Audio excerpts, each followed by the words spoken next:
The Sun, Lord of Mysteries Chapter 91 to 100. Welcome to Fanfic Audiobook, your go-to place for immersive audiobooks. If you enjoy the content, don't forget to like the video and subscribe to our channel for more amazing stories. Chapter 91, Consequences. Amen Pav, he is here again. How does he appear everywhere important and even at the right time? It's as if he has omniscience or something. And nothing can escape his notice. If Harribergen finds out about this, he will be distraught. And I'll make sure he hears it. Akasis should have learned about my plans by now. He shouldn't have disrupted it, though, as Adam didn't descend. And I was correct. Something makes Akasis uneasy. The great sun god is afraid of something. After offending all of the outer gods, he even dismissed them. But there is still something that could make him cautious. Based on everything that has happened, I assume it is something related to my pathways. What could it possibly be? I smiled inwardly, watching Diana walk towards Akasis after sparing me a glare, unable to refute my previous words. That was unsurprising much for a little girl. I started walking to Akasis. His fear, I chuckled with anticipation. Akasis Pav. Diana walked up to me and bowed in a respectful manner. Ads by PubFuture. The honorific. It didn't bother me as much as it had in the beginning. I've grown accustomed to it. Tell me what happened, I inquired, my gaze fixed on her. She wanted to say something, but she seemed distracted by her soiled appearance, with her face and body covered in blood and mud. While still bowing, she wiped the blood from her face and quickly cleaned herself with a wisp of wind she summoned. My lord, the siege was mostly successful. Looking up to me, she said solemnly. Then she cleared her throat and began to briefly explain the war. The Zaratul and Zoroast families anticipated and prepared for our assault. They fortified their homes and lands with a plethora of artifacts, creating a nearly impenetrable fortress. Oh, Solomon seemed to be extremely generous to his subordinates. That's unexpected. We assumed the artifacts were the legacy of the Black Emperor. He should have left it for his faithful subordinates. The artifacts came from various paths, such as the door, Fool, Moon, and Wheel of Fortune. Some of the artifacts were not even angel level, but they cleverly used them from a defense and attack formation combining artifact power. They designed it so that the artifacts enhanced each other's power and compensated for their weakness. It was extremely well thought out. She said it with wonder, while I listened patiently, unsurprised. As I previously stated, their fortress was impenetrable to even angels. I concluded that it could even take me some time to completely break the formation. However, time is what we didn't have. It would give those families a significant advantage over us. The Empire's army has still not arrived. So Israel decided to pray to his Lord. We didn't object after considering our situation. Then, Lord of Storms delivered his divine punishment on both families. The effect was far superior to what I expected. Except for angels and archangels, almost everyone and everything in the lands was disintegrated almost instantly by the thunder bathing them. I believe Lord of Storms kept them alive for us to deal with. The Empire's troops arrived just as the Lord of Storm's divine punishment ended. Her expression was subtle in that regard. Then, in accordance with the arrangement, the angels and archangels were besieged. Our angels were faced by angels from noble families. Amen and I besieged Palace Zoroast, while Antigonus and Bethel besieged Zaratul. Everyone should have won by now, except us. She drawled, bowed her head, and avoided looking at me. I can see how she feels responsible for what happened, as she was partially responsible for the failure, as Amen stated. What occurred? Despite knowing everything, I inquired. Amen. She returned her gaze to Amen, who was standing nearby, and he was just listening with interest, seemingly with no intention of interfering with their previous conversation. It was Amen. He used his power to give Pallas a chance to flee. Pallas didn't hesitate and seized the opportunity in desperation. Ads by PubFuture. I said, glaring at Amen. You really don't care about the consequences, do you? Then I noticed a flash of disappointment in his eyes, which, despite being hidden, did not escape my all-seeing eye. Disappointment, I thought as the gears in my brain turned again, analyzing the situation. Did he already expect me to find out about his plans? Oh, inferring from it in this way, he should be very perplexed about subsequent actions. I chuckled quietly to myself. According to Amon's character, he may have wanted to deduce the truth from my words and expressions. However, I didn't even bother bringing up their plans. It was completely unnecessary after I decided not to interfere with them. I can already guess their plans for manipulating Antigonus. It should be an experiment. An experiment to determine the strength and status of the will of celestial worthy. They are pushing Antigonus towards godhood solely for that. They are playing with fire. Even though this was just my speculation, it could very well be true because Aemon and Adam really have the audacity to do something like that. In the original timeline, I knew how this would end. However, because of my presence, things are changing now. I finally sighed inwardly, my mind racing with the possibilities of what could happen. NOVELBJN.C Ohm. I'm going to meet Ammonises anyway. It's better to decide on Antigonus' situation after discussing it with her, I decided. I continued, still peering at Aemon. Aemon, your actions are considered traitorous to the Empire. I have no such intentions, Acases. He gave a half-hearted smile. You should know this better than anyone. He pointed out. Still, I wasn't going to let him off the hook, he had to pay for what he had done. I ignored him and pulled a scroll and a pen from thin air, signing his name on it. Then I threw it at Diana. Diana caught the scroll and opened it to read it, her face finally showing a smile after reading the contents. As a citizen of the Empire, you have harmed the Empire for personal motives. Aemon, you will be tried in the royal court in front of the entire Empire. I declared and willed the order to Aemon. The order appeared in the form of brass chains and bound him. Aemon still smiled calmly, not resisting at all, as if he knew it was futile. I, invoking the authority of God, revoke your status as consul of the Empire. I declared once more, but this time I made my voice heard throughout the Empire. Now, I dismissed him with a wave of my hand. Get lost. Ads by PubFuture. Don't worry, Acases. Aemon smiled as the brass chain began teleporting him to the capital. I will prove my innocence in the so-called court. You, blasphemer. Diana charged and slashed her sword at his throat, her eyes filled with rage.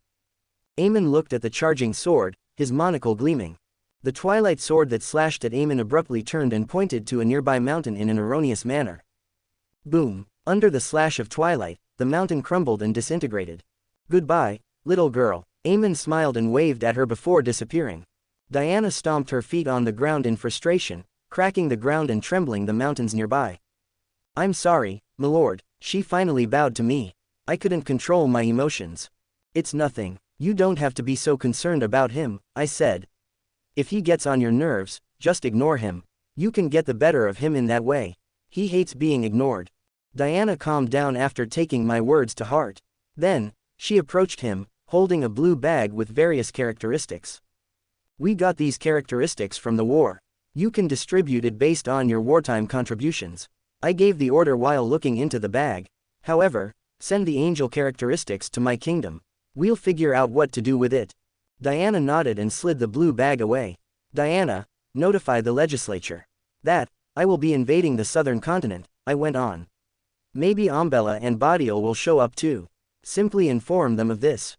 Yes, my lord, Diana said, despite being taken aback by his words. Does the church have to take part in the invasion, my lord? She inquired immediately. No, I replied with a shake of my head. It's only me. I went on, pulling out another document and handing it to her. Finally, at all costs, let Parliament pass this bill. The document is a bill draft pertaining to pollution control and regulations. After finishing everything on my agenda for this event, I teleported out of the ruins, heading to Trier for some respite and alone time. _AN. How was this chapter? To be honest, I've always preferred writing in the third person because it gives the story more flexibility. But, after reading a comment on the previous chapter, I decided to give it a shot. I'm not sure if I'll continue to write in first person. It simply depends. However, I decided to still do POVs in third person for some important characters. Chapter 92, Music. Street, Milan. It was a magnificent city built on the riverbank. It was a city with narrow avenues and small places to sit and eat, and it was also a place to unwind as people went about their daily lives. Sky towers stood in the center, surrounded by thousands of houses. The towers were graced with a twilight-bathed sword emblem at the top. The sky was eve of the evening, when there is the strength of day and the softness of night, and the city comes alive with music and light. Street, Milan was well known for its liveliness and openness. It was always buzzing with noise and music, no matter what time of day or night it was. It was also filled with the vibrancy of life and the resolution of twilight. It was a contradictory city, yet that was what made it oddly beautiful. The city believes in two gods, Earth Mother and God of Combat. Image here, in the city square, crowds gathered around a gentleman who sat on a high stool holding a guitar. He was dressed in a white inner shirt and black trousers. His white hair was messy, his irises were golden, and his demeanor was laid back. There was a black suit spread out before him, with numerous golden coins gleaming in the twilight of the sun. It was none other than Audiobook who was on his journey. He arrived in St. Milan yesterday and is actively exploring the city. He also became well known in the city as a busker, a person who sings or plays music for money on the streets. What was the reason for his actions? He simply wants to. There was no other greater or deeper goal. It was just him having fun in his own way, doing things he couldn't do in his previous life. One of those things was music. He had always wanted to perform in front of a large crowd. It was just a small dream in the back of his mind that was crushed due to his horrendous talent in that area. But talent is no longer an obstacle. Audiobook smiled at the onlookers and began strumming the golden-coated strings. Ads by Pubfuture. He began playing one of his previous life's favorite songs. The song reminded him of his favorite earthly memories. House of Memories Panic. At the disco, a beautiful woman stood in the middle of the crowd, attempting not to be noticed by the white-haired man. She was going so far as to use her authority to ensure it. She was clad in a long green gown that accentuated her already otherworldly beauty. Her eyes were as red as the crimson moon, and her blonde hair swayed brightly in the twilight. Lilith, Earth Mother, is who she is. She looked ahead, past the gaps in the crowds, after ensuring her concealment. She noticed a slender man with long fingers and a quirky side smile. Audiobook began playing a somber melody while gingerly caressing a cherry wood guitar. Music fills the air spontaneously, like waves filling holes in beach sand. The sound rushes in and around everyone in the square. Some react to the melody, while others continue to chatter, but it always speaks to them in many ways, drawing them in. A low melody was heard. The melody was a veil-like, sorrowful dream that fell into their minds. Lilith closed her eyes and let herself sink into the sea of melody. Soon after, she fell into a melancholy dream. The somber dream was about love and parting, about a boy and a girl in their youthful naivete, only to be confronted with cruel reality, about their first love, about their glorious years. Her thoughts were gradually drifting into her painful memories of the past, which were buried in her heart. But the dream was shattered when the music became loud, with a deep and gloomy melody. It drew her back to reality, and she looked at Audiobook, whose face had lost his quirky smile and had become reminiscent. Ads by Pubfuture. She moved cautiously forward through the sad crowds to get closer to him and get a better view of him. When she saw him reminiscing about the past, though, she clenched her hands. She arrived right in the middle of the second line, just in the right spot to get his full figure without being noticed by him. As she approached, the tragic music became increasingly higher and boomed out across street. Milan. People from all walks of life began to gather in the square, their faces filled with curiosity and sadness. Those who couldn't get here simply stopped what they were doing and started listening to the music filling the air around St. Milan. Lilith was struck by the tragic atmosphere created by the music. The melody was like dark clouds threatening to turn into a large storm. The light in the city square suddenly dimmed, prompting Lilith to look up, only to see dark clouds gathering in the sky of St. Milan, heralding the arrival of a storm. Lilith became more aware as her perception broadened. She felt the melody vibrating through the fabric of reality. It was as if reality was echoing with the music, dancing to the Audiobook's tune. Street. Milan was filled with tragic emotions. Everyone who heard the song, no matter how old or young, male or female, rich or poor, felt the deep emotion conveyed by the music. Many people's eyes welled up with tears as they recalled lost loved ones. Many elderly people closed their eyes in agony, recalling the smile of a long-gone loved one. Many adults experienced regret and grief as they recalled their first love. At the melodies of Audiobook, the entire street, Milan was filled with a depressing atmosphere, and everyone's heart was seized with their own sorrow. Lightning streaks began to flash across the dark clouds, and heavy rain began to fall on the magnificent city. It was as if the entire sky was reverberating with sorrow of all. Such a scene and phenomenon should have made many people realize the musician was no ordinary person. However, whether extraordinary or ordinary, they were too engrossed in the ocean of melodies to care. Ads by Pubfuture. Patter. The rain poured down on Audiobook, but he didn't seem to mind and continued to play, his eyes glowing with melancholy. Lilith gazed at the Occuses as the rain poured down. She was almost out of breath as the melody echoed in her mind, carrying tremendous power and stirring up a painful memory she didn't want to recall. The memory depicted her standing atop a corpse of humans dressed strangely, surrounded by the ruins of sky-rising buildings. The crimson moon hung high in the sky, illuminating her figure, which was covered in human blood, while her eyes were wide in terror, seemingly in realization of her actions. That memory was like an abyss, drowning her slowly in wave after wave, and she was powerless. As if sensing her predicament, the melodies changed, illuminating the abyss and pulling her back into reality. November LBJNN. The music became high and solemn, and the audience noticed that the tone of the music became a little more rousing, as if gentleman who was playing guitar was trying to show them his great faith in life, encouraging them to face the pain and move on. The higher pitch was extremely upbeat.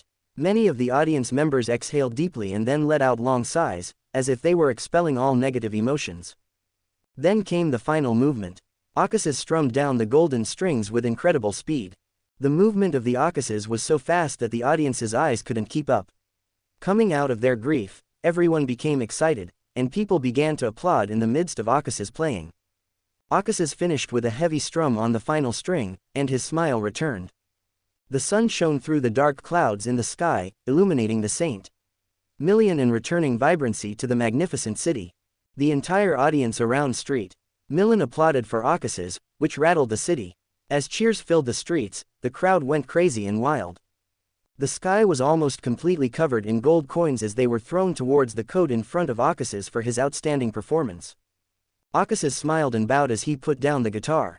Lilith awoke from her trance and turned back. She hurried away from Occuses, wiping the tears from her cheeks. "I am sorry." A soft, apologetic voice interrupted her emotions.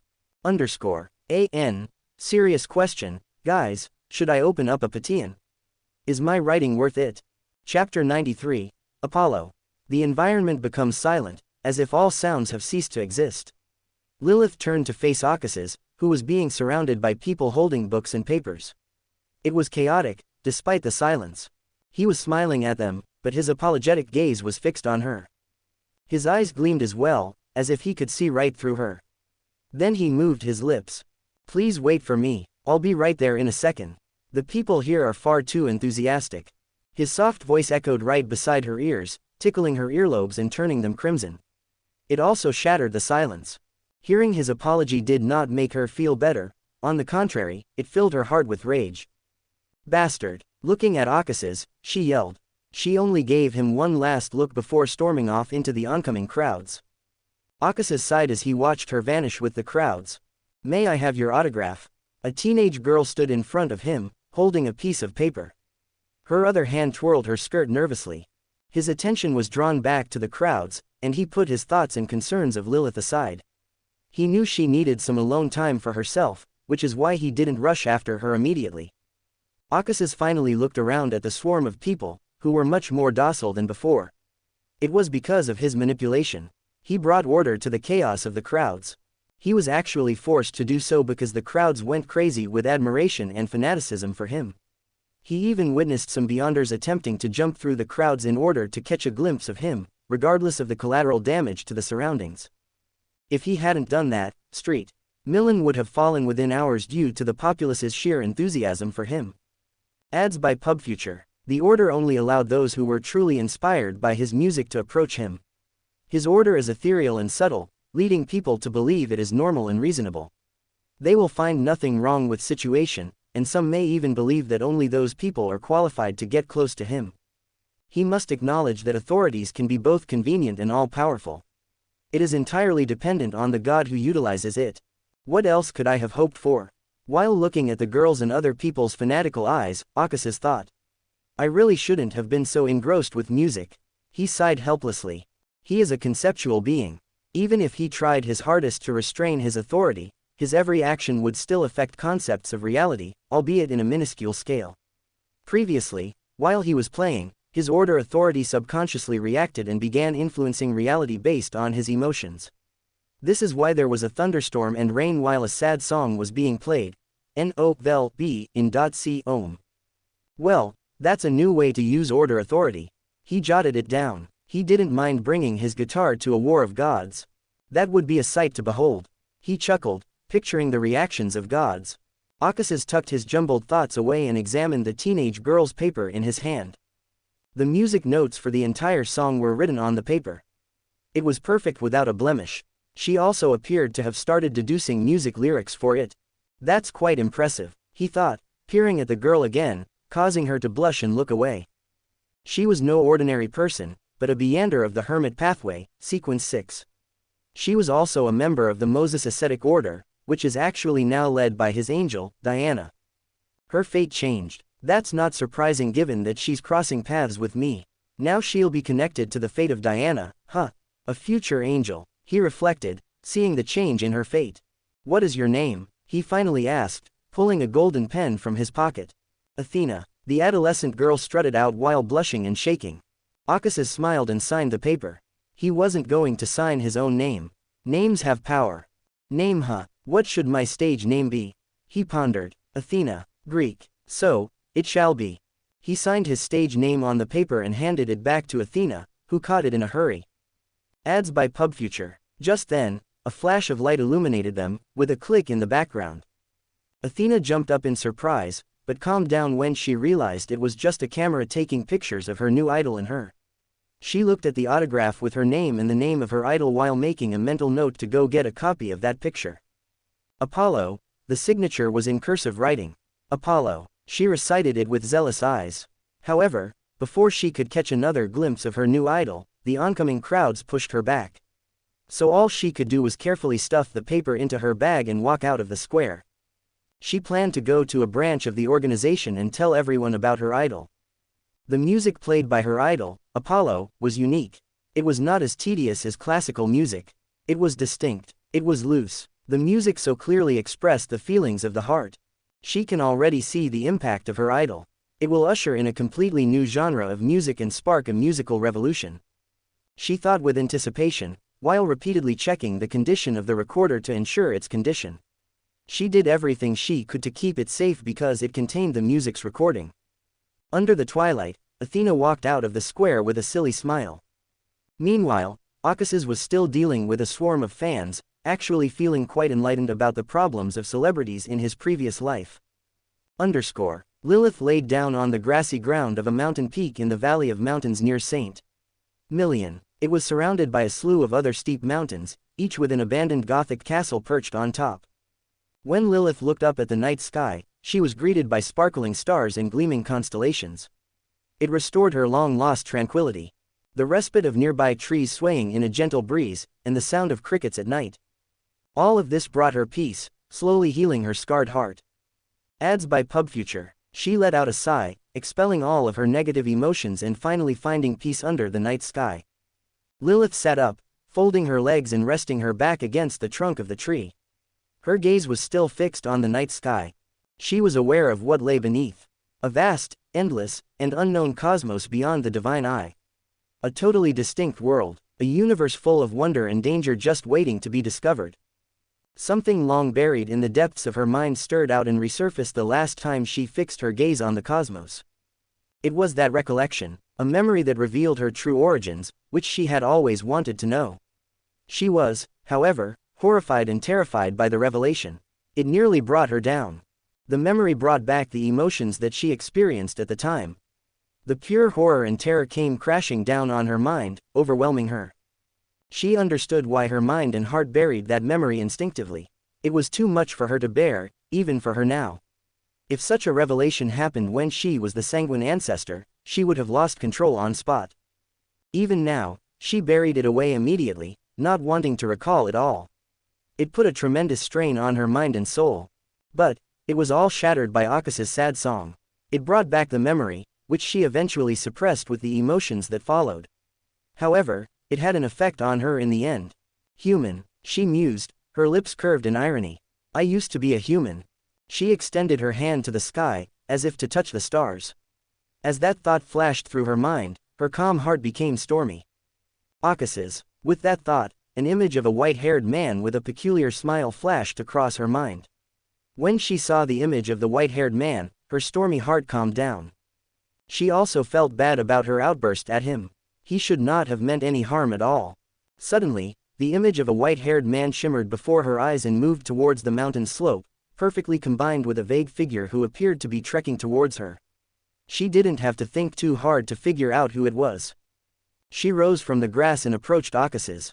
They were soon face to face. "I'm sorry." They both said it at the same time, causing them to stumble and making the situation even more awkward. I've made the decision to open a Patreon. Meanwhile, I'll try to write more chapters. After I've accumulated at least 12, I'll post the link. My college has already started, so it may take some time. I'll still post a chapter every day here. But, do support me at that time. Chapter 94, Recipe. Here, Akasis smiled as he handed her a cup of coffee. I brewed it precisely how you like it. I crushed the coffee beans. I also ensured that the water was sufficiently hot. He went on to enthusiastically describe the entire process, breaking the awkward atmosphere around them. Lilith finally smiled and took his coffee that she ever so enjoyed in her hand. "Come on," she indicated with her hand. "Let's sit down first." Akasis nodded and followed Lilith up the mountain's green slopes. They were both carrying a cup of coffee as they walked towards the tree in the moonlight. The atmosphere gradually became calm and serene. Lilith and Akasis sat in the shade of trees, sipping their coffee in silence while gazing at the stars in the night sky. "I am sorry," Akasis said, breaking the silence. "I should have stopped playing the music as soon as I noticed you."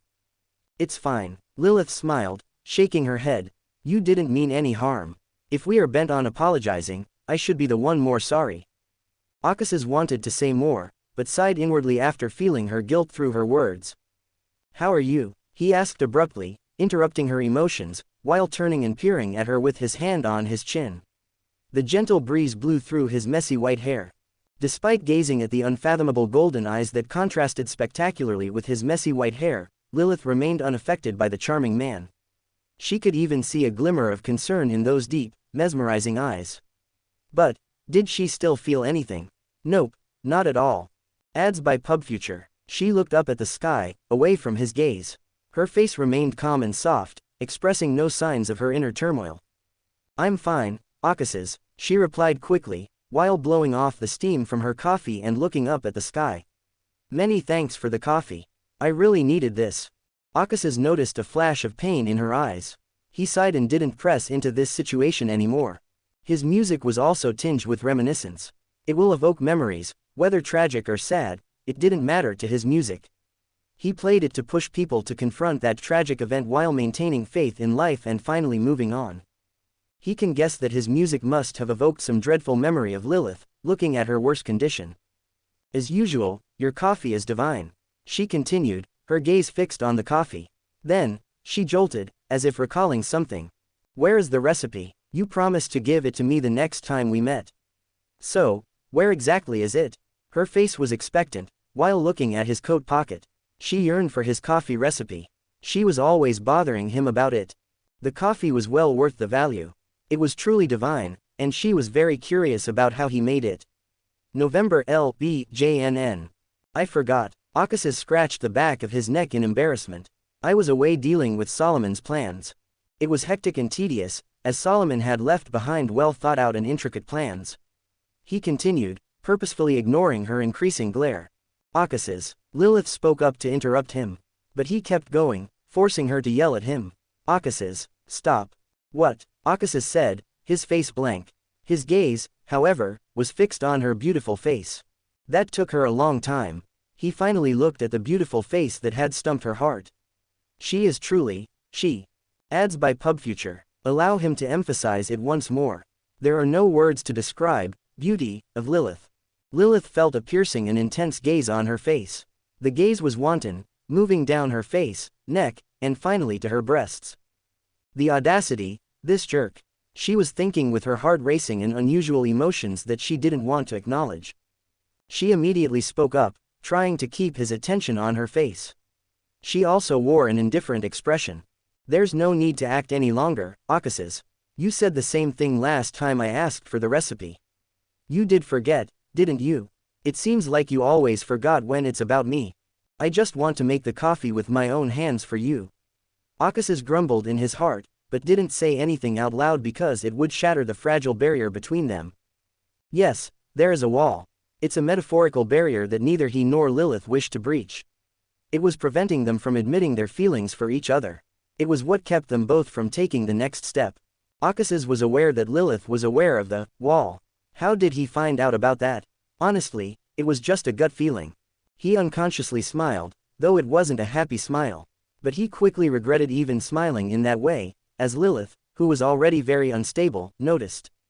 "Are you smiling?" Lilith asked, and it was the final straw that broke the camel's back in her heart. "Your smile now resembles the one you had while playing the guitar," she whispered. "The reminiscent smile. You had it while dreaming about the past. You also have it now. Does this coffee often remind you of her? If it's so special, why do you always give it to me?" Her words completely revealed her jealousy after hearing his sad song about love and breakup. "Oh," Akasis approached her and flicked her brow with his index finger. "You dolt, it was just a song. It was not even my original. To alleviate your doubts, I have not fallen in love with anyone in the past, that was a time when I was just messing around." He came to a halt, looking at her dazed and dull eyes, which were most likely caused by his flick. Ads by PubFuture. "You know what, let's go," he spoke abruptly. The atmosphere around them was becoming increasingly tense as time passed. He didn't like it at all. So he made a decision. "Where?" Lilith awoke from her trance, caressing the spot where he flicked gently with her hands. "To Trier, the city that never sleeps." Akasis spoke up, rising from the ground and reaching out a hand to her. Lilith looked at his hand in silence before looking right into his golden eyes and asking in a solemn and serious tone. "Was there really no one?" "No," Akasis said, while his heart arose with strange happiness, seeing her all jealous. "There wasn't anyone." He emphasized it again. Lilith still didn't take her hand right away, instead staring at him before finally sighing and taking his hand. She stood up as well, passing the cup back to Akasis. "I finished it, here," she said, looking away. "I'll give you the recipe," Akasis said, taking a pen and a note from his coat. "No," Lilith declined, pressing her hand against his fingers and preventing him from writing. "What?" Akasis was perplexed. "Didn't we just fight? I'd prefer it if you always brewed it for me. You don't have a problem with that, do you?" She cut him off with an enchanting smile. "Absolutely not," Akasis responded after a brief daze caused by her shocking words. It had a profound effect on him. Truly profound. He also grabbed her hands tightly, sliding his fingers against hers, tying their hands together like a knot. He stuffed the pen and note back into his coat pocket. Lilith asked, nodding and ignoring his clinging actions. "Where are we going in Trier particularly?" "It's a surprise," Akasis spoke mysteriously. "Let's go," he continued without giving her another chance to ask a question. Lilith and Akasis faded away in a blinding flash of light from the mountain. Chapter 95, Lantern Festival. Trier, the city that never sleeps. The night didn't seem to bother the bustling city, which was dotted with lights. It was as if the streets had become veins of light around the heart of the metropolis. It was different from St. Milan, even though it shared a similar vibe with it, but it thrived with people and cultures from all over the world. Trier was the cultural epicenter of the entire world. The city has always been vibrant, regardless of the time of day. It was full of cultures and traditions from all over the world. And, despite the great differences in ethnicity and customs, the city has never had any form of xenophobia, but rather has been hospitable to everyone. This was possible only because of the Golden Order of Akasis, which was subconsciously influencing the minds of citizens. It was a lively and colorful city, with countless stories and tales. In the streets of Trier, Akasis and Lilith headed towards the city center, where music and light were concentrated. They passed through monolithic towers and painted structures. Every corner of the street was buzzing with activity, even though it was already 10:30. Akasis had a quirky smile as they ran down the sidewalk, rushing through the crowds of people on and off the sidewalk. Lilith followed, holding his right hand. She smiled and shook her head when she realized he was getting excited by these little things. Her beating heart, however, told her what it was all about, quite clearly. They weren't invisible. People saw them as they ran around them at an inhuman speed. The eyes on them were filled with surprise, strange and shocked. But she didn't care. All she was concentrating on was Akasis watching his figure race before her. "It will take time if we continue like this," Akasis said without looking back. "Let's speed up." "Speed up," Lilith asked dubiously between her runs. She actually wants to suggest that they can just teleport instead of running around like that. But her surging emotions already got the better of her logic, so she didn't care anymore and let Akasis spoil and indulge her. Akasis smiled and turned to look at her. Then he answered her question with action. He jumped off the ground, breaking the ground around him. He also released her hand and landed on the roof of a Gothic house. Ads by PubFuture. Come up, Akasis said, watching her as he gestured for her to get on the roof. Lilith came out of her trance and jumped up too, smiling at him. Unlike Akus's boisterous actions, she was graceful as ever. Eventually, she landed lightly on the roof, without harming anything. Let's go. Akasis stepped forward and waved his hands. We don't want to be late for that event. NOVELBJN.C Ohm. Lilith nodded, not urging him to explain about the event. Then, she took his hand, widening her smile. Akasis turned and ran on the roof with his hand in hers. Under the light of stars, they crossed the city of Trier, jumping from roof to roof, leaving a trail of light. They also attracted a lot of attention by jumping around the city. However, that didn't stop them at all. They had smiles on their faces. They enjoyed the silence as they blazed towards the city center. Lilith looked at buildings and people passing by as her heart was filled with surging emotions. She felt the invisible ties that had always bound her loosen every minute she spent with Akasis. We are here, he suddenly yelled and jumped from the roof to the ground, and she also plummeted with him. They landed on solid ground, with an arched entrance ahead. It was decorated with sunflowers and tulips. There was also a blazing sun emblem in the center of the arch. Lilith stared at the decal as she entered the town square through the ornate archway with Akasis. She was immediately blown away by what greeted her. The fumes of cigars and cigarettes fill the air in a hurry to fold with aromas of alcohol and wine. Lanterns and boards filled with the emblem of sun. Blazing music everywhere. The smells of food stalls surrounded by impatient people. It was chaotic with bustling people and a cacophony of sounds, but it made her feel strangely calm and serene. What is this festival? Asked Lilith puzzled. She pointed to the celebration in the city square. Did you introduce it recently? Lantern Festival. Replied Akasis, his moving eyes fixed on the lanterns sold in the stalls. It's a new festival that I introduced this year. They walked into the crowded town square while chatting and holding hands. What is it for? Lilith asked, rather intrigued by his festival. Is it for your birthday? No, Akasis chuckled at her curious words. My birthday is September 22nd. Ads by PubFuture. Lilith immediately jotted down the date in her mind. Akasis continued, guiding her to the food stall.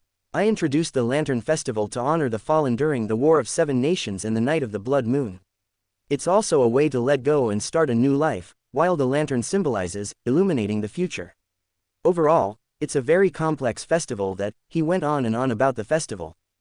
Lilith was astounded by the festival introduced by Akasis. She saw more in this seemingly simple festival.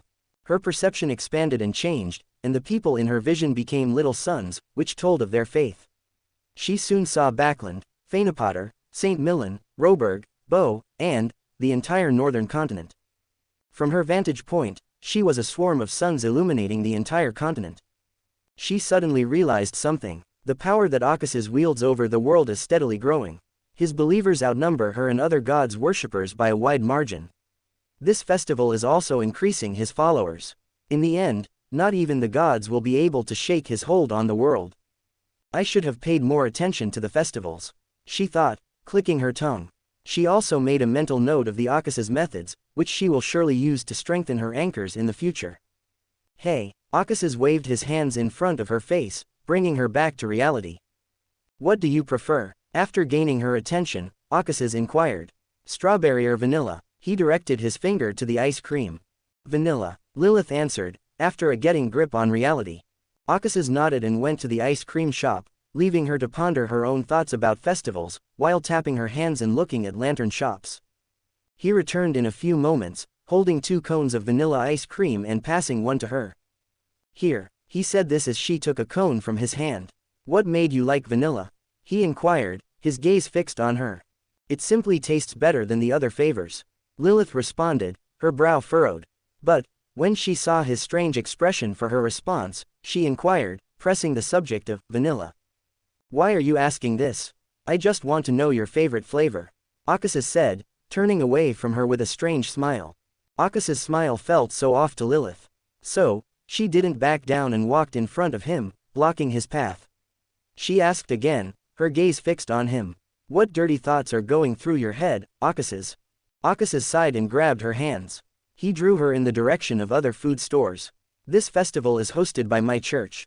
There are food specialties from all over the world. Come on, I'll buy you everything. He dodged her question, as he really didn't want to answer that. She bickered about it, and Akasis did his best to appease her.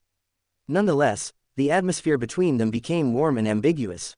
Chapter 96, Ramen. The aroma of food wafted through the square as people streamed between the food stalls. All different flavors of food from around the world were beautifully presented on the stalls. Surprisingly, there was a man dressed in a lavish suit performing mind-blowing tricks in the kitchen of a side stall. In no time, a huge crowd gathered around his stall. In the crowd, Lilith was holding a plate, eating a pie while silently watching a man who was cooking for her. The man in the lavish clothes was none other than Akasis. She and Akasis strolled through the food stands, tasting dishes from around the world. There really was a wide variety of food at the Lantern Festival, from grilled fish from the southern continent to mooncakes from the Kingdom of Night. It was a feast for her tongue. Akasis took her to each of the stalls and let her taste everything. It is truly an eye-opening experience. She didn't refuse it, although she hadn't been used to eating anything for centuries. But it was Akasis who personally brought everything to him, so she decided it was time to try something new. She munched through the dishes with Akasis. It was an exhilarating experience, she must say. And everyone should do it at least once in their lives. And during their journey through food heaven, Lilith asked Akasis something, after seeing her not-so-subtle enthusiasm for food. She asked him if he could cook too. Akasis immediately nodded to her question, sporting a big smile. Then he asked quite eagerly if she wanted to try his cooking. She obviously did not reject his offer. Then, Akasis very politely borrowed a stall and started cooking. As for why she was flabbergasted, it is because Akas's cooking was different from what she thought. It would be better to say it was some kind of little show rather than actual cooking. His exaggerated movements as he manipulated the golden fire from the oven, as well as many other similar tricks, really opened her eyes. Seeing him cooking caused many profound questions to arise in her heart. How can he look great in any situation? Is this charm brought by the path of the sun? Nope, it should be natural. It should indeed be.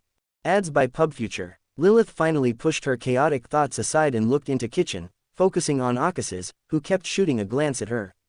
She smiled softly in response, quite knowing that this was what Akasis wanted to see. She already knew Akasis liked her. If she hadn't been wrong, Akasis should have known about her feelings as well. Although they acknowledged their feelings, they did not dare express it to each other. It was excruciating. She really wished she could smash the earth to release her pent-up emotions. Lilith took a piece of cake while trying to contain her surging emotions.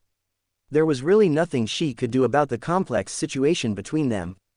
Concealment, her identity as Umbella, many others, she even had the slightest suspicion that Akasis had already discovered her identity, which should be impossible given the efforts of the ancient sun god and Ammonises to make sure that the concealment was infallible. Still, she didn't care about any of that in this moment. She just wants to enjoy this moment without worries or burdens. She also clearly realized that her actions were totally illogical from the standpoint of a sentient, logical, and divine god. But, as the famous saying goes, love makes fool of us all. Suddenly, people around her exclaimed, her eyes narrowed to the booth where Akasis finished his cooking show. The aroma of the dish immediately filled the air and made everyone's mouth water. Despite this, no one approached the stall, as they noticed the chef cooking for one, exuding an intimidating aura. Akasis placed a single bowl on the stall counter with 2 chopsticks right on the edge of the bowl.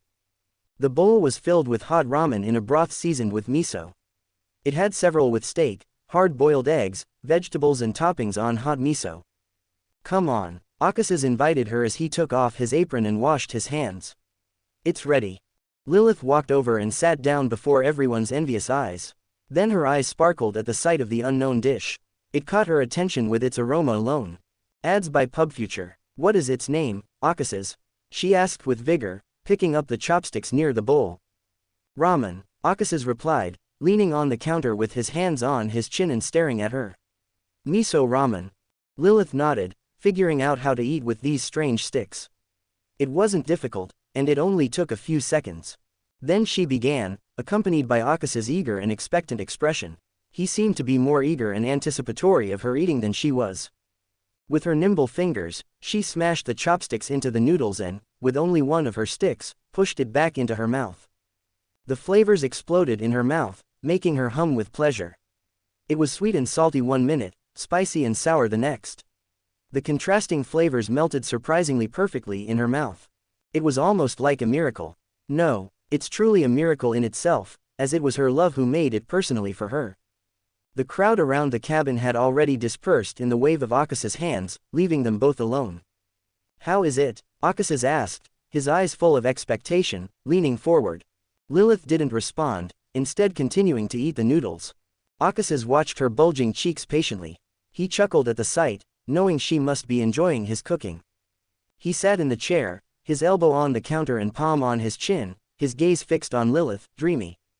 Lilith finished it swiftly. She immediately raised her bowl and shouted, "Another one." Ads by PubFuture. She looked around and noticed Akas's scorching gaze fixed on her body, but she didn't care about his unbastful action any longer and let him have his look. "But that doesn't mean she's going to abandon the noodles." "No, continue until I tell." Akas's. Her yelling finally jolted Akas's out of his trance, and he blazed through the kitchen wearing a wide smile to cook for her.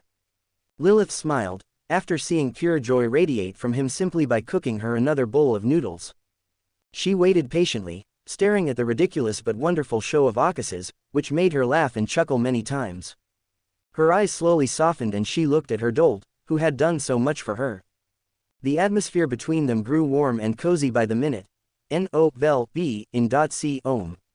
When the clock struck 11:55 p.m., Lilith finally placed her last bowl of noodles on the counter, breathing a sigh of satisfaction. Beside her was a series of bowls stacked on top of each other. "That's more than enough," Akas's. She laughed when she saw him go into the kitchen again. She was still elegant and composed, despite her eating so much, which also didn't seem to affect her at all. "How was it? Do the flavors go well together? Were the noodles soft?" Akas's immediately bombarded her with numerous questions as he walked towards her. Lilith smiled when she saw him so expectant for her answer. "It's out of this world. Now it is also my favorite dish," she replied indulgently. "Of course." The abrupt change in Akas's tone and expression caught Lilith off guard. After all, given who made it, he persisted in his narcissism. His narcissism. Oddly, Lilith loved the proud, narcissistic expression on his face. It also surprisingly accentuated to his already handsome face. Lilith laughed, covering her mouth with her hands, as her heart felt so surreal and happy for this night. She didn't want it to end at all. Akas's leaned towards her, raising his eyebrows in a questioning look at her sudden laughter. However, the warm atmosphere was soon interpreted by the sounds of the crowd signaling the start of the great festival. Chapter 97, Dance. Lilith turned and looked back, only to see people walking towards the center of the square with a paper lantern in hand, faces filled with emotion. "Come on," Akas's said quickly, jumping over the counter. "We don't really want to miss this. This is an important part of the festival." His words made her turn around, but she immediately was greeted by her hand, which she took without a second thought. Akas's pulled her closer to him, and they headed for the market area of the town square. They reached the market area. The shops were already closing as people were walking out with lanterns in their hands. "I shouldn't have lost track of the time," Akas's grumbled, shaking his hand. Contrary to his impatience, Lilith looked cautiously down the street and found a bright stall with children in front. "Calm down, Akas's," she said, reassuringly pointing to the shop. "I found one. Here it is. Let's go," Akas's said, with sparkling eyes. He dragged her to the shop, without slowing down, much to her chagrin. Eventually, they reached the shop, which finally calmed Akas's, much to her relief. They waited for the children before they finished shopping. "Aren't they cute?" Lilith asked, smiling. Her eyes softened unconsciously at the sight of the children. "They indeed are," Akas's nodded, his tone soft. Ads by PubFuture. A thin smile formed on her lips as she tightened her grip on her hands with Akas's. They waited. Finally, it was their turn when the children ran to their parents with lanterns in hand. Lilith and Akas's went to the counter with a woman dressed in brown clothes, the proprietress. The proprietress already had the lantern in her hands. She politely nodded at them. Congratulations. The proprietress smiled and abruptly handed them the lantern. On the paper lantern was an emblem of the sun and the moon, which shone in the presence of Lilith and Akas's. The sun and moon lantern was intended for a couple entering their new life. It was a way of wishing for a more stable and happy marriage. What? Lilith asked, bewildered. Then the realization finally hit her when she saw the symbols in the lantern. No, we are. Thank you, Akas's interrupted, earning him a glare, but she didn't refute him in the end, much to his glee. The proprietress smiled knowingly when she saw their interaction with each other. I wish you happiness in perpetuity. She handed them the lantern. Akas's took the lantern and tossed a golden coin with his blessing to the proprietress. The proprietress' face brightened when she saw the golden coin. She looked up after putting it in the counter to find the couple gone. They were cute, she thought, smiling as she shook her head. Akas's and Lilith had already reached the center of the crowded town square. Ads by PubFuture. There were adults chatting, children dancing, worshippers praising the sun, and lovers embracing each other. The night was alive, the air was filled with an abundance of emotion and warmth. The lights shone on the square and the city. The bell tower's hands tolled, tick-tock, signaling the start of the festival. Lilith and Akas's stood in the middle, hands folded, eyes filled with expectation, hesitation, and confusion. We are doing it, Lilith whispered, her eyes looking for assurance in the man in front of her. We are, Akas's said, his eyes as bright as the sun. We are really doing this. There is no more backing down. Lilith smiled, brighter and more beautiful than the crimson moon itself. She finally said, let's begin, Akas's. Akas's nodded, his smile breaking at her words, and his eyes filled with joy. They held hands in the starlight. They began. Lilith held the paper lantern as Akas's lit it with the golden fire of the sun. The lantern was also blessed by Lilith to withstand the fire of the sun. Soon, the lantern was blazing in the golden sunlight, brighter than any other lantern held by the people around it. Nice job getting all the attention, Lilith said, rolling her eyes as she felt the stares on them. Akas's just chuckled. Obviously, he wasn't going to make their lantern look ordinary. Just then, an ethereal gong sounded through the city, announcing the arrival of midnight. The lights around the city have gone out and the silence has consumed the city. Let's do it, Akas's said, taking a deep breath to calm his emotions. Lilith nodded and raised her hand. They held the lantern of the sun and the moon in their hands. Ads by PubFuture. Under the night sky, they both lifted it skyward, keeping their eyes fixed on each other. Eventually they let go of the lantern and let it fly to the cosmos. With them first, the people around them followed suit, as the atmosphere became serene and still. The lanterns slowly rose to the sky, like stars illuminating the dark sky of the cosmos. They were like a serenade with the emotions and stories of many. In the light of the lanterns, Akas's drew Lilith to him, placing his hands on her hips, bewildering her. Up for a dance? Akas's asked with raised eyebrows in a challenging tone. Lilith smiled and calmed down, then abruptly taking his hands in response and answered with a confident smile. I am. She pulled him into the crowd as Akas's snapped his fingers, used his authority. The music comes straight from heaven. Akas's and Lilith were dancing, holding each other under the attention of all. They fell in step, letting the rhythm guide their movements. All the landscapes and people around them have faded. There were only Lilith and Akas's. Her crimson eyes sparkled, and a smile appeared on her beautiful face. N-O-V-E, in .c om. Uncontrollable feelings raced through Lilith's body and her fingers tingled with joy. Her hand touched his cheek. Her body acted on its own, with no chain to hold her back from this pure paradise. Akas's pulled her close to his chest and wrapped his arms around her neck. He noticed her golden hair falling over her eyes like a curtain, blocking out the light. He yearned to gaze into those crimson eyes. Lilith wanted to pull her hand away to push her hair back, but his hand clung to hers. He carefully placed her slender hand on his shoulder. He delicately tucked her lock behind her ear, and her emerald eyes twinkled back at him in surprise. Her lips traveled to his ear as she whispered ever so softly. You know how to be romantic. She rested her head on his shoulder. They continued dancing, too absorbed in the music to stop. Time passed as their feet moved in the footsteps of the foxtrot. At this moment, they were no longer eternal blazing sun and Mother Earth, but simply a man and a woman in love. Akas's, Lilith whispered softly, feeling his intense gaze on her lips while they danced. In the next second, Akasis leaned forward and held her tightly.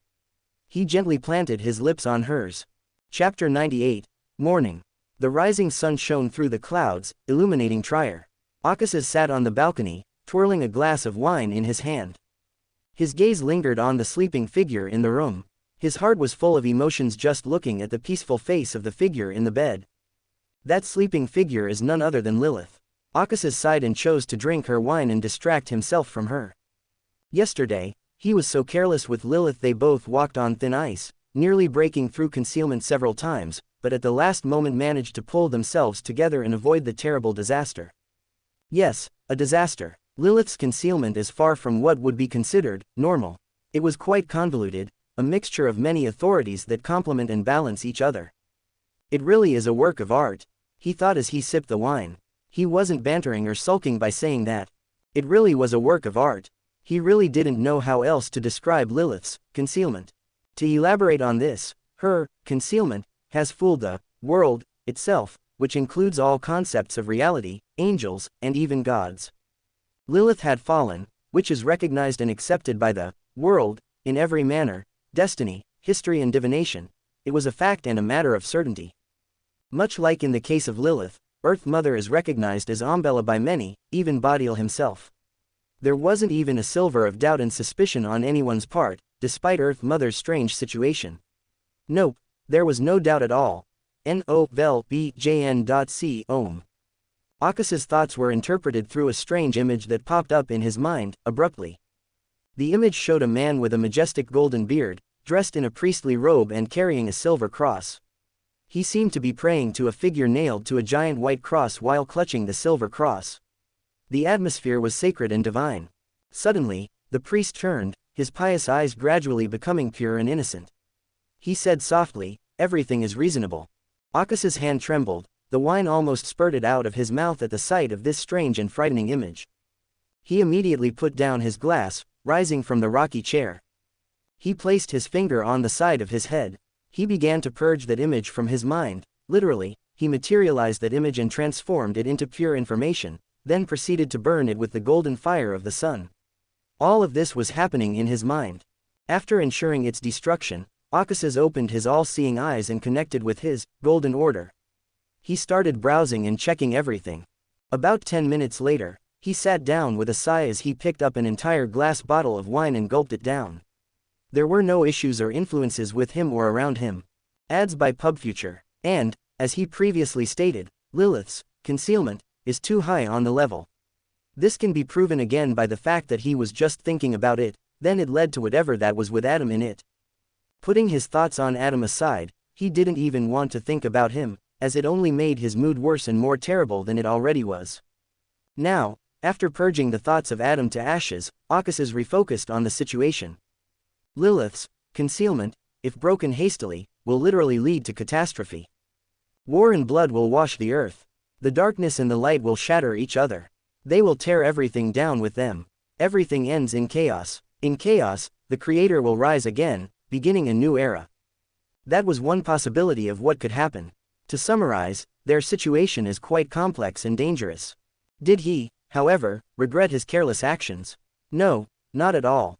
Last night was one of the most memorable nights of his life. While spending time with Lilith, he was filled with passion and joy, unconcerned about his problems and difficulties.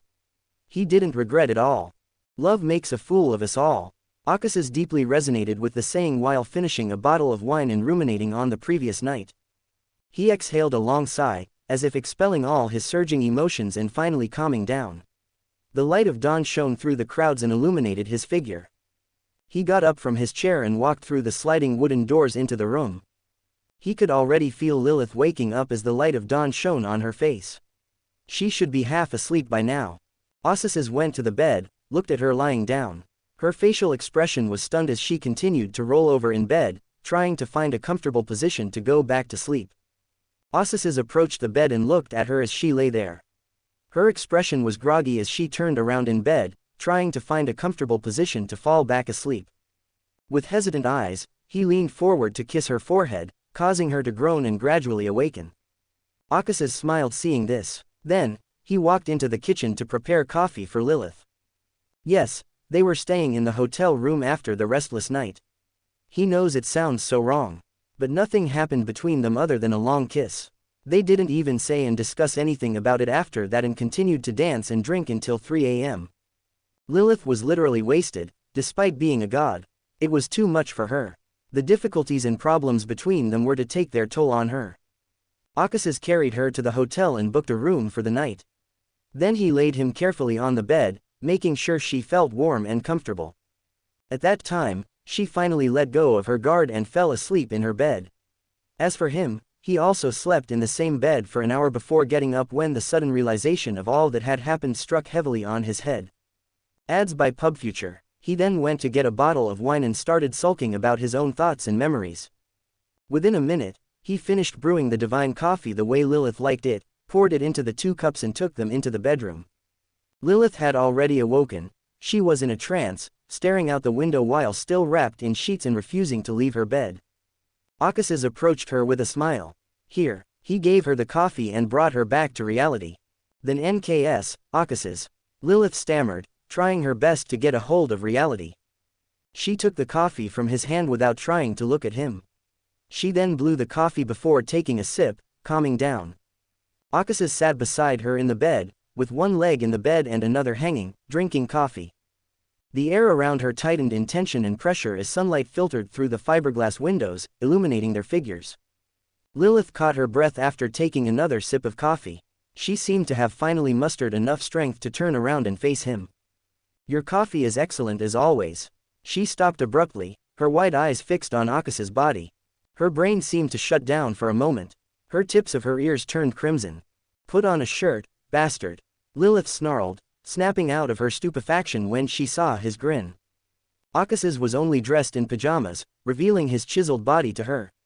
Her heart was nearly overflowing with strange emotions as she was struck by the sight. "Why?" Akasis leaned in, their faces inches apart. "Don't you like what you see?" he whispered subtly. Lilith returned his stare, stealing a glance at his body and gulping. Her heart pounded in her chest.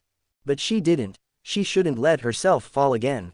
She immediately used her divinity and authority to suppress her emotions. Despite his previous words, Akasis felt the atmosphere was not improving. "Put on a shirt, Akasis." She spoke in a cold and indifferent tone. "You should know that we can't." She stood up, placed her hand on his chest, and pushed him away. "Fine," Akasis groaned, grabbing his shirt from the hanger and putting it on. Ads by PubFuture. Lilith sighed when she saw him in this state. Her heart hurt as her feelings returned.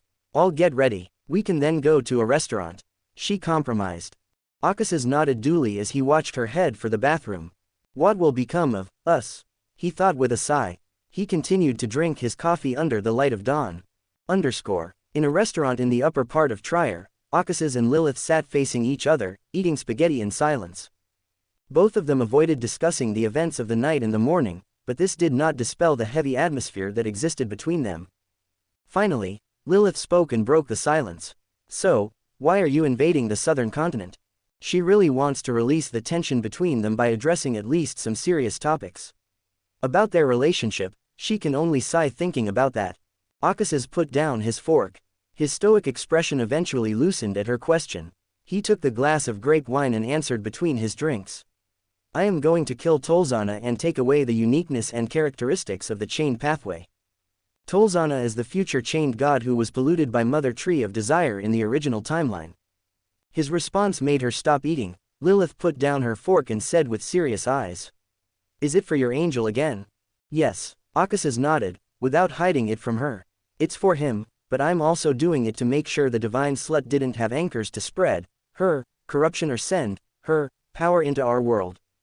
Lilith was used to his disrespect for the outer gods, so hearing him say, "divine slut," didn't surprise her, but she still had to say that nickname is quite fitting for Mother Tree of Desire.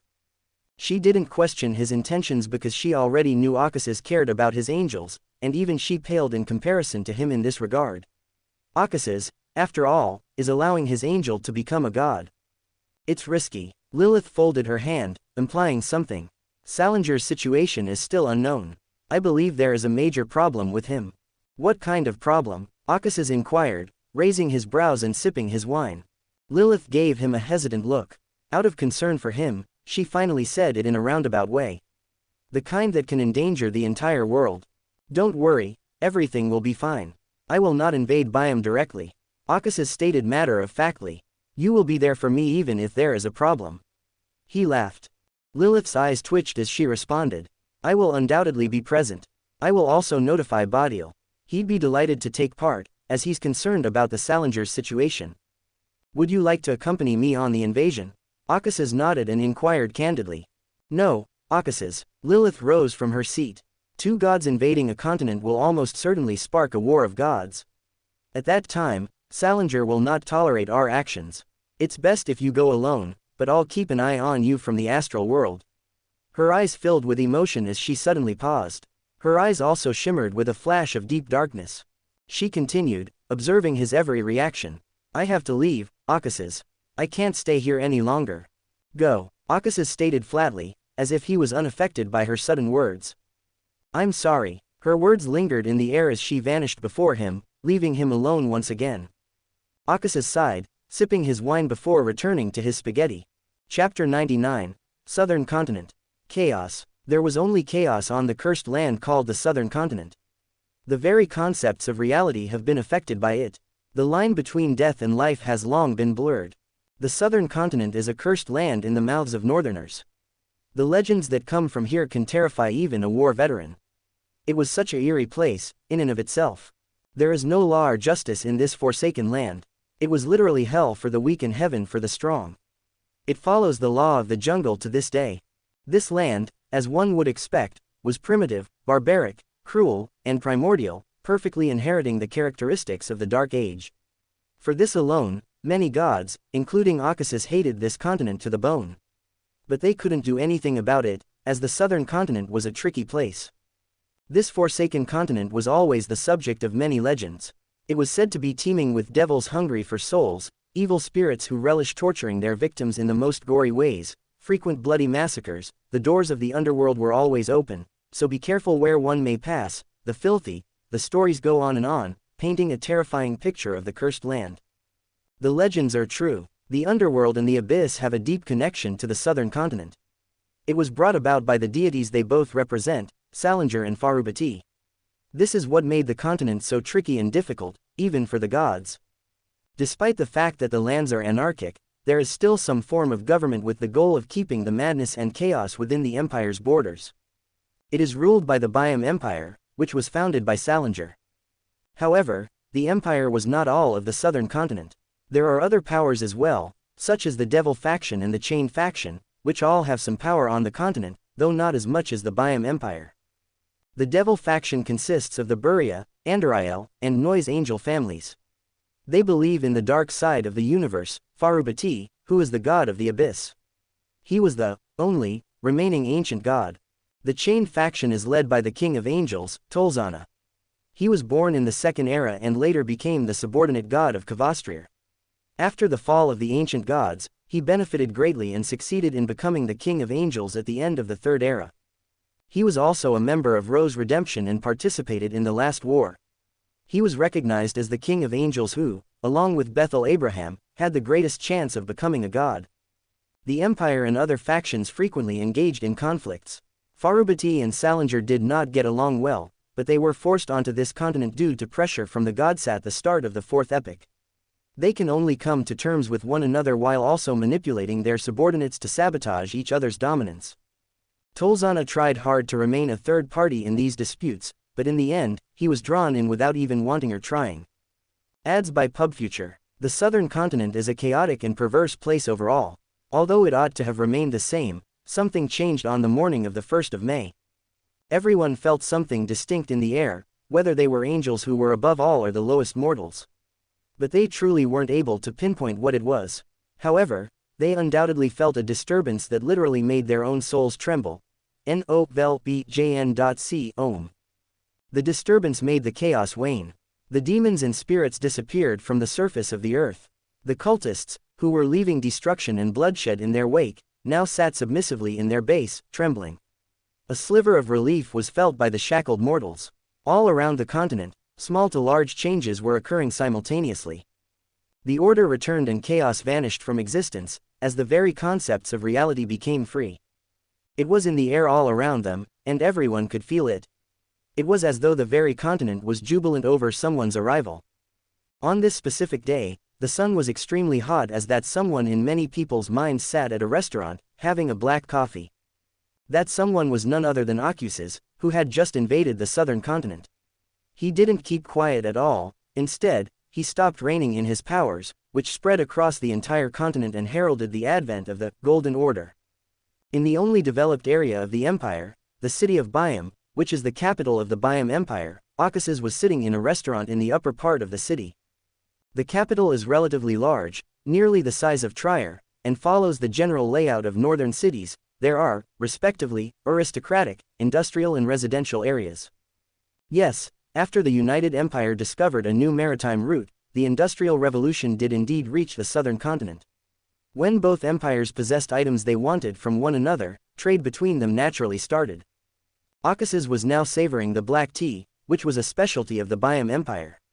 It was fantastic. The trip was well worth it. As he savored the aftertaste and considered the situation, Acuses hummed in thought. Salinger will be able to see right through any attempt he makes to conceal or hide his existence. He realized there was no use in hiding it, so he just brazenly entered the continent while making his goal and action extremely plain using his order to Salinger. Salinger. As the name went through his head, Acuses' visage soured. He is very certain that Salinger should have already made a secret connection with the River of Eternal Darkness. Salinger is perhaps even more dangerous than Saussure for this reason alone. He constantly had a horrible omen whenever he thought about Salinger, which only increased his resolve to kill Salinger.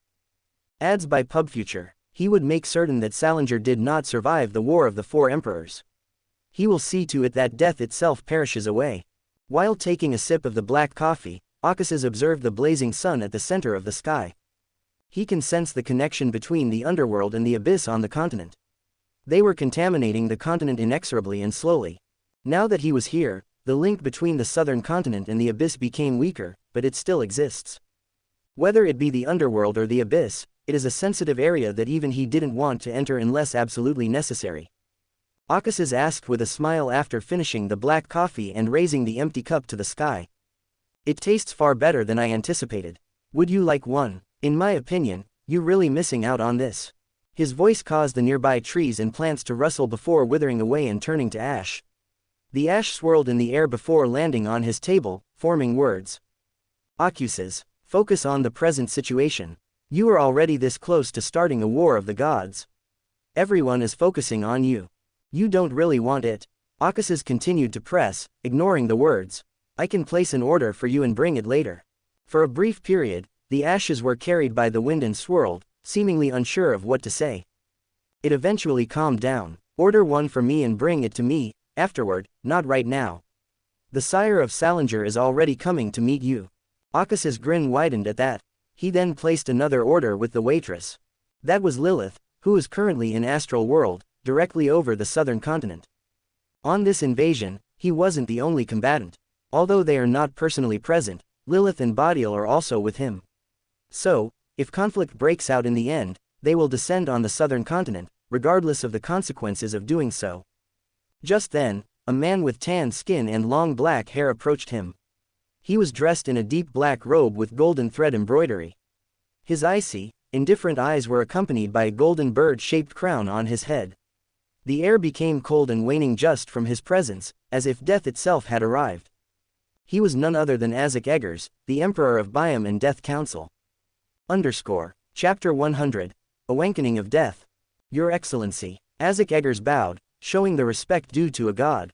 It didn't matter whether he was Emperor of Byam or Consul of Death, such titles meant little to the person before him. Although he did his best to appear respectful and polite, his tone still remained cold and indifferent. Acuses didn't care and gestured to the seat. Sit down, Azek Eggers. Azek obeyed and sat down, putting his hands on the table and interlacing his fingers. He kept his head down and dared not look again at the laid-back god in front of him. At the same time, the reality around them switched, revealing a vast mountain range with a green valley in front. They sat in the middle of it all. Azek was still calm, despite noticing the change in scenery around him.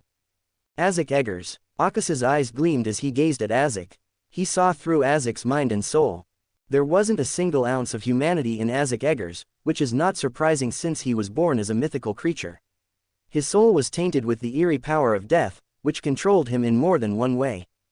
His memories contained no information about Salinger's recent whereabouts. He only knew that Salinger isolated himself in the underworld for centuries. He had not yet since come out of the underworld. In conclusion, Isaac is no more than a slave to Salinger. Akas's almost thought Isaac was nothing more than a puppet if he hadn't noticed Isaac still has some self-conscious in the depths of his subconscious mind. It must have been the suppression specific to the pathways of death. Akas's analyzed, the high sequence beyonders of death pathway can completely suppress the low sequence beyonders. They can even turn them into slaves. Akas's wouldn't be surprised if Salinger enslaved all the high sequence beyonders in his path. He has always been known for his madness and paranoia. Even though it is now just Isaac who has come to meet him, Isaac is fully capable of representing Salinger. Ads by PubFuture. Despite being aware of this, Akas's will put on a show because many gods are watching this location. Even though they made an effort to be as discreet as possible, it still didn't escape his notice. Ammonizes, Harabergen, Leodoro, Cheek, and even Farubati were all in his line of sight. They are putting in bids for the best moment. At this very moment, tension pervades the entire world. Salinger's situation has always been a mystery, even to the gods. Doesn't your father want to come with you? Akas's asked, leaning back in his chair, hands clasped and eyebrows raised at Isaac. Isaac felt immense pressure on his body and soul just because he was under the sun god's gaze. He tried his best to stabilize himself using his connection to the underworld. A wave of silent darkness appeared from the depths of his soul, quickly covering his entire mind and soul, freeing him from the sun god's oppression.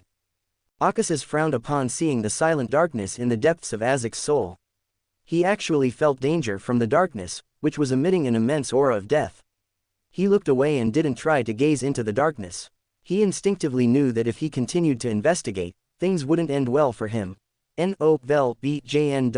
Om. River of Eternal Darkness. Akas's guessed with a heavy heart. My father apologizes. He feels very guilty for not being able to come in person to welcome Your Excellency into his kingdom. Isaac said in a low voice, Your Excellency, I invite you to Byam Palace on behalf of my father. The royal family has prepared a sumptuous ceremony for. Enough of these useless pleasantries. Akas's interrupted him, his tone rather blunt. That's not what we both want, is it? So, cut to the chase, Isaac Eggers. Isaac paused for a brief period, his eyes glistening with pale fire. The silent darkness in Isaac's body was growing by a moment's notice. Oh. While placing his hand on the table and his palm on his chin, Akas's thought. Salinger is rather restless. He is sure that Salinger is preparing Isaac to serve as a vessel for his descent. When the eerie silence was finally broken, Isaac spoke in a hushed voice.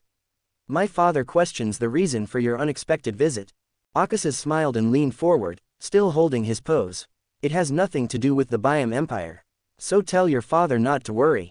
At the end, he chuckled lightly. Ads by PubFuture. Your Excellency, Isaac said, trying his best to show a serious expression, the entire southern continent is my father's kingdom. So, whatever you plan to do will affect the empire one way or another. He paused, raised his head, and looked directly at the sun god, his deep, dark eyes slowly eroding in pale fire and his aura rising far beyond even the archangels. A part of the spirit world began to tremble and rumble as waves and waves of spirit storms shattered countless spirits throughout the spirit world, signifying the wrath of the eternal sleeper, death. The sky dimmed as an intense cold engulfed the world. The cold went deeper into the air. It was in the chest, in the hearts of many. Something terrible was about to happen. It was the last thought of many spirits, who were crushed to dust by spiritual storms. Many angels shivered to the bone, as they felt something awaken. It is something primordial, rooted in every being in every world. It's death. He's awake, Akas's concluded as he felt the commotion in the spirit world. Isaac continued, his expression changed to one of indifference. His demeanor transformed, taking on an emperor's bearing. He looked like a completely different person after the transformation. Allow me to ask again, what is the reason for your invasion of the empire? My father asks for your answer. If not given, he asks you to leave his kingdom immediately or face the consequences of your impudent actions. Akas's laughed, his deep laugh echoing across the continent. The whole continent began to shake. The sun in the sky was bright, brighter than ever. It emitted a glare that blinded countless people, who were curious. "Salinger, if you want war, I would be happy to give you one," he said without backing down at all. With his words the sky changed, twilight and life graced the sky, illuminating the sky in a mixture of orange and green glow. The plants and trees in the valley around them grew towering in a moment, before withering away in orange glow. From the ashes, plants sprouted again, absorbing nutrition from the ashes. It died and grew, again and again, forming a cycle of life and death. Ads by PubFuture. An eerie aura filled the world. The earth itself trembled, as if afraid of what was to come. Aukas's clutched his hand, ready to summon his sword, should Salinger decide to descend through Azek. Although everything seemed to turn into a very terrible situation, War of Gods, Aukas's thought otherwise, as he considered the predicament of death. The sinister aura suddenly dissipated without warning. The chaos in the spirit world subsided, allowing many breathe a sigh of relief. Everything fell silent as life and twilight left the way they arrived, giving way to peace and breaking the cycle of life and death. Azek returned to normal, nodding his head and speaking in a raspy voice that spoke volumes of his pain and suffering. "My father sends his regards. He also hopes that your excellency would keep your word. Your excellence, I'll be leaving." He bowed as he continued. "You can find me in the Biome Palace if you have any problems or inquiries." Aukas's only smirked in response. Then he took the remaining wine and drank it, watching him go. Well, that went smoothly, he thought, flashing a smile at the gods. At the same time, a faint whooshing sound echoed through a region filled with deep, illusory darkness. There was a glow in the dark that showed a clear, colorless river flowing without beginning or end. The river was ethereal as it flowed in the endless darkness. In this perpetual darkness, a pale fire flared up, morphing into two hollow eyes overflowing with madness and pain. Aukas's, a deep voice filled with anger, madness, and hatred thundered through the darkness, rumbling it. The ethereal river, however, cut off the voice as it started to agitate restlessly, as though it had picked up on the distraction. A painful grunt could be heard. Along with the river, the still darkness around it surged, attempting to stifle the restless river. In the enduring gloom, the struggle of power and will continued.